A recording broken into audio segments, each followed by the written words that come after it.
सभी देवता तुल गुरुजनों एवं मेरी छोटी एवं बड़ी बहनों, आप सभी को 15 अगस्त की बहुत बहुत हार्दिक शुभकामनाएं। मैं प्रज्ञा मिश्रा कक्षा 10वीं की छात्रा हूं और आज मैं आप सभी को 15 अगस्त के शुभ अवसर पर कुछ बताना चाहती हूं, कुछ बोलना चाहती हूं।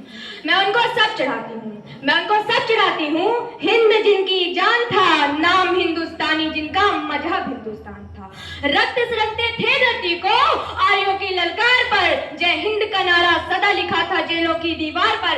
अरे बदन पर बनी थी बेड़ियां, दिल मगर आजाद था और रक्त के अंतिम कतरे में भी भारत जिंदाबाद था, भारत जिंदाबाद था।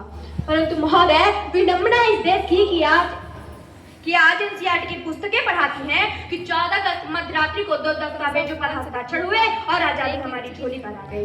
मैं माफी चाहती हूँ, केवल 2 दस्तावेजों के हस्ताक्षर से आजादी हमारी झोली पर नहीं आ गई। कतरा कतरा खून दिया था, दीर जवानी जुनून दिया था, खड़े अंग्रेज मान नहीं तो गोलियों से खून दिया था। गोरियों के गाल नहीं थे, नाबाद मजीरों की खनखनाहट गूंजती थी से फूलन में जंजीरों की, और राजनीति से मिली नहीं, ना पैसों से खरीदी है, सौदा लहू के मोल हुआ था भगत सिंह जैसों से। और माँ ने गोली खाई थी, बेटे लटके थे फंदों पर, आजादी की डोली उठी है कुर्बानी के कंधों पर, आजादी की डोली उठी है कुर्बानी के कंधों पर। और महोदय, जिस आजादी की मैंने बात की है, अगर लाल सिरे पर तिरंगा झंडा लहरा रहा है तो इस तिरंगे से मैं कुछ कहना चाहती हूँ कि प्यासे वीरों को लहू का उन्माद पिलाने आई हूँ, ऐ तिरंगे सलाम तुझे पर याद दिलाने आई हूँ।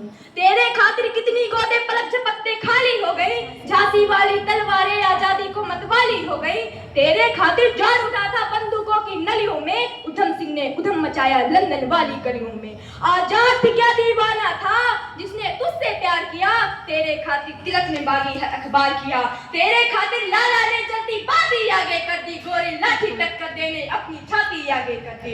और जालियांवाला बाग जिनका इंकलाब सुनाता है, उसकी 2 सांसों के बल तू आज तलक लहराता है, उसकी 2 सांसों के बल तू आज तलक लहराता है। और महोदय, इतनी कुर्बानियों और इतने संघर्षों के बाद आज हमें ये सिखाया जा रहा है कि दे दी हमें आजादी बिना खट बिना ढाल, साबरमती के संत तूने कर दिया कमाल। महोदय, आगे की लाइन बस्तियों का मैं पूर्णतः सम्मान करता हूँ, पर इस सॉन्ग को लाइन करने की जो लाइन की है कि दे दी हमें आजादी बिना खर्च बिना ढाल। इसको जब भी मैं सुनती हूँ, मोबाइल में सुनती हूँ, भारत के किसी भी कोने में जब भी सुनती हूँ, तो मेरे सामने सुभद्रा कुमारी चौहान ये गुनगुनाती हुए निकल जाती है कि चमक उठी सन 57 में वह तलवार पुरानी थी, फिरंगियों को दूर भगाने की वीर कुंवर सिंह ने ठानी थी, और फिरंगियों को दूर भगाने की वीर कुंवर सिंह ने ठानी थी। और बुंदेलखंड के हथौड़ों के संगम ने सुनी कहानी थी, खूब लड़ी मर्दानी वह तो झांसी वाली रानी थी, झांसी वाली रानी थी। और जिन्होंने यह ना पूछा गोली का अंजाम क्या है, राम क्या, रहीम क्या, हिंदुत्व क्या, इस्लाम क्या है, सपना केवल एक देखा मुस्कुराता सा परिवेश दिखे, वो देख सके ना इसे मगर आजाद भारत देश दिखे, वो देख सके ना इसे मगर आजाद भारत देश दिखे। और रावण नहीं हम पलने देंगे साधुओं के देश में, अफजल नहीं पनप सकते हैं अब्दुल कलाम के देश में, अफजल नहीं पनप सकते हैं अब्दुल कलाम के देश में। अरे फौलादी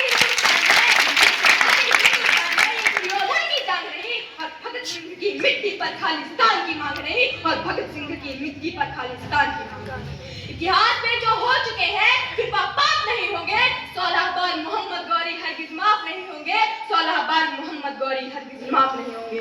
आजादी की डोली झांसी रोकी जाएगी, अब की बार भगत सिंह की फांसी रोकी जाएगी, अब की बार भगत सिंह की फांसी रोकी जाएगी। और हिंदू मुस्लिम सिख ईसाई के देश नहीं अब कटने देंगे कि कसम तिरंगे की तुझको अब देश नहीं मिटने देंगे, कसम तिरंगे की तुझको अब देश नहीं बटने देंगे। और महोदय, इतनी कुर्बानियों के बाद भी आज हम इस आजाद सदी कहते हैं, ये आजाद सदी है, आज हम 75वां स्वतंत्र दिवस मना रहे हैं, 78वां स्वतंत्र दिवस, 69वां 79 स्वतंत्र दिवस मना रहे हैं।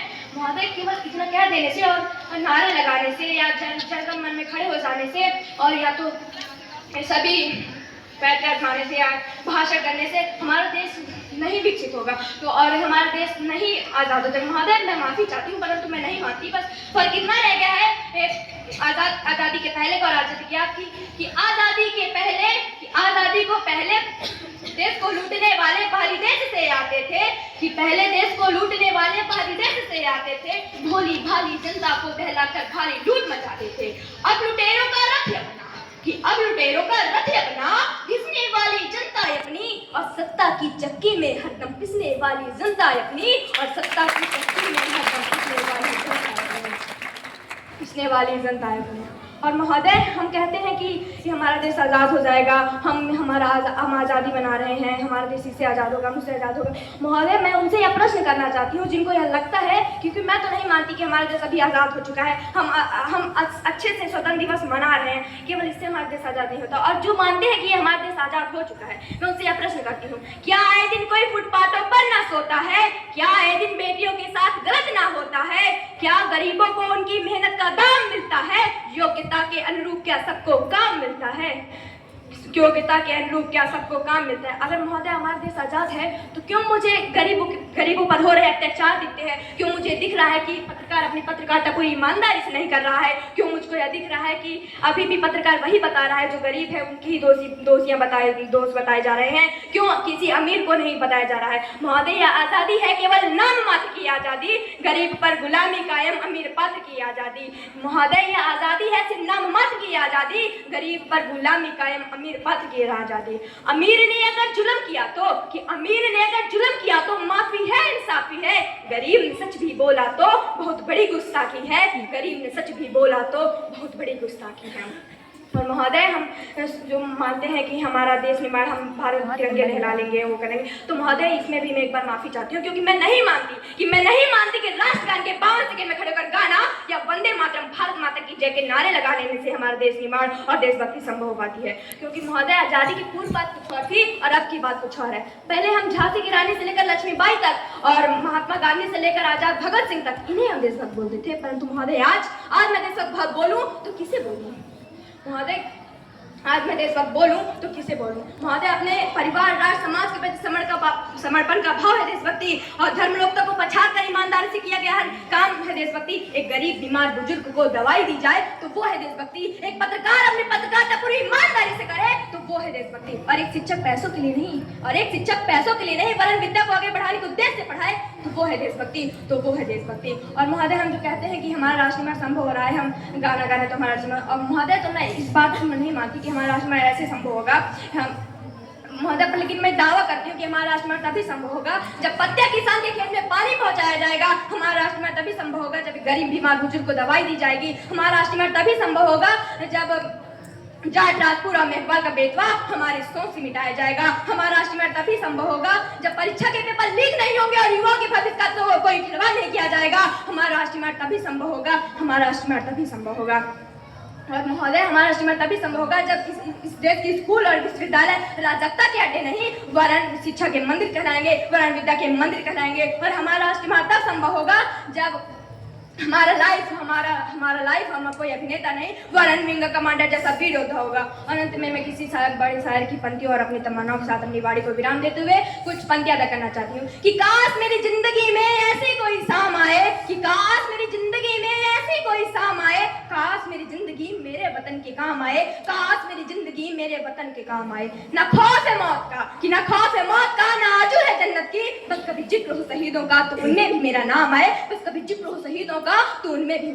आए, कि कभी कोई पूछे मेरे बारे में कि ये पागल थी कौन, तो उठाना तिरंगा झंडा और सीने में हिंदुस्तान लिख देना, तब इंकलाब की चली और सीने में हिंदुस्तान लिख देना। और बचा है जिसमें एक बूंद लहू का कतरा, उसे निकाल और माँ तुझे